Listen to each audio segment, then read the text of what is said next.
Le ministre en charge du commerce, de l'artisanat et de la consommation locale a présidé la cérémonie de lancement officiel de la commercialisation du café cacao pour l'édition 2023-2024. La cérémonie s'est tenue à l'hôtel du 30 août à Kpalimé en présence du directeur de cabinet du ministère de l'Agriculture, du secrétaire général, du comité de coordination de la filière café-cacao, du préfet de Kloto, du maire de Kloto 1, des producteurs et d'autres acteurs des deux filières. Madame le ministre a saisi cette opportunité pour exprimer sa reconnaissance envers tous les acteurs, en particulier les vaillants productrices et producteurs pour leur engagement aux côtés du gouvernement togolais dans les efforts de développement des filières café-cacao au Togo. Je veux témoigner toute ma gratitude à son Excellence, M. Faure Essozi Nnam Gnassingbé, président de la République, pour m'avoir autorisé à présider la présente cérémonie. C'est également pour moi un réel plaisir de me retrouver parmi l'échantillon le plus représentatif des acteurs des filières café et cacao de notre pays. Je saisis cette opportunité pour exprimer toute mon admiration à vous, chers braves producteurs et productrices, vous qui ne ménagez aucun effort pour assurer à notre pays une production qualitative malgré les aléas climatiques et les conditions d'exploitation assez éprouvantes.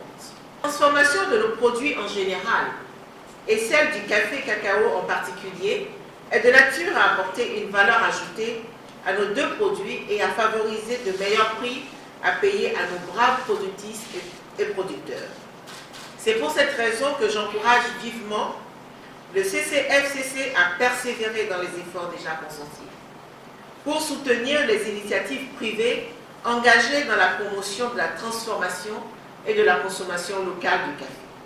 La cérémonie officielle de lancement de la campagne de commercialisation 2023-2024 du café et du cacao s'inscrit dans le nouveau dynamisme engagé par le chef de l'État, son Excellence M. Faure Essozi Nnam Gnassingbé, tel que prévu dans la feuille de route gouvernementale Togo 2020-2024. Je voudrais faire un clin d'œil au président de l'Agence des cafés et Robusta d'Afrique, M. Anselme Bouton, afin que le projet initié par son agence et qui vise à introduire dans les pays membres, dont le Togo, une nouvelle variété de café à haute productivité, soit rapidement implémenté dans notre pays. En effet, la guerre des prix basée sur une concurrence débridée ne profite à terme à aucune catégorie d'acteurs. Les prix doivent être rationnels, assurer une bonne rémunération des producteurs, tout en garantissant la survie des autres acteurs de la chaîne de valeur. Je vous exhorte donc, producteurs, acheteurs et exportateurs, à procéder à une concertation fréquente entre vous, afin d'aboutir à des résolutions consensuelles concernant les fourchettes de prix à pratiquer. Vous devez également veiller à protéger votre activité professionnelle.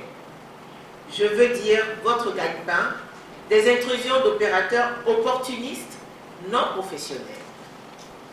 À cette fin, vous devez rester unis et entretenir une bonne communication entre vous. Me tournant vers vous, vénéré chef traditionnel, Togyo, valeureux gardien des us et coutumes, tout en vous félicitant pour l'important travail que vous faites auprès des producteurs dans les villages, je vous invite à persévérer dans vos efforts de sensibilisation des vaillantes populations pour un meilleur rendement au champ, l'amélioration de la qualité ainsi qu'une commercialisation rationnelle profitable à tous les acteurs. Ce lancement intervient après l'ouverture officielle de la célébration du mois du consommé local, offrant à Madame le ministre, aux autorités, aux producteurs et aux productrices l'opportunité de visiter les stands de produits dérivés de la transaction du café cacao, suivi d'une dégustation.